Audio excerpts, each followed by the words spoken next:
Welcome back, everyone. Get ready for a scorcher this afternoon. We are talking triple-digit heat. That's going to continue as well for tomorrow and for Friday.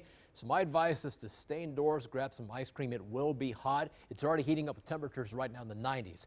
Now, obviously, Tropical Storm Cindy is not coming to the valley, but we will feel some of its effects, at least indirectly. And because of that, high surf advisory continues until 7 o'clock this evening for coastal Willacy and coastal Cameron counties. Some minor coastal flooding is a good possibility this afternoon.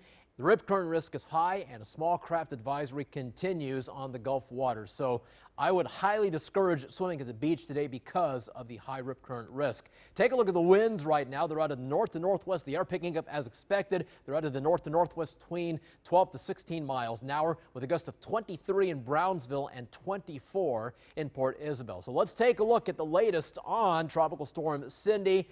It looks really ragged, especially toward the east. Most of the convection or thunderstorm activity is to the east of that center of circulation. We are seeing now bursts of thunderstorms just to the west of that center, which is just to the south of Lake Charles, Louisiana. The orange indicates tropical storm warnings from Houston, Galveston, all the way into the mouth of the Mississippi River. And the biggest threat will be the heavy rains, not so much the winds. We don't anticipate further strengthening with Cindy because there's a lot of dry air being entrained or sucked into the system. The bigger concern is the flooding rains for the central Gulf Coast. We're seeing those heavy rains right now from Alabama down to the Florida Panhandle, showing in the reds and the yellows, indicating the heaviest rains. We're seeing those rain bands move through New Orleans, Baton Rouge, southern Mississippi, and yes, into southeast Texas and southwest Louisiana as those bands continue to move on shore.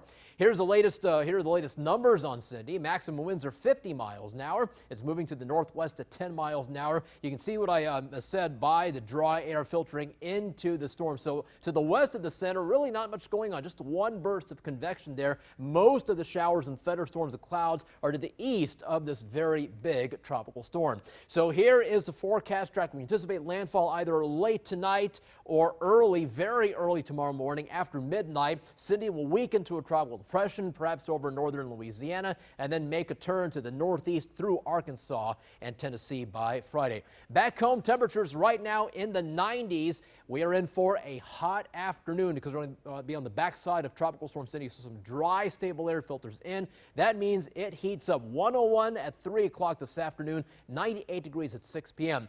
We're going to keep the rip current risk high for tomorrow and for Friday. High temperatures will be right around 90 on the island both Thursday and for Friday, and still quite breezy with winds out of the southwest to southeast at 20 to 30 miles an hour. Look at that. The triple-digit heat continues tomorrow and Friday, but then finally some relief just in time for the weekend, especially for Sunday. Still hot on Saturday, but there is a 20% chance of showers and thunderstorms, not related to Cindy. Then we have a 40% chance of showers and thunderstorms Sunday and Monday, but those high temperatures finally come back to the lower 90s Monday and Tuesday. That's your First Warn 5 forecast. We'll be back after this.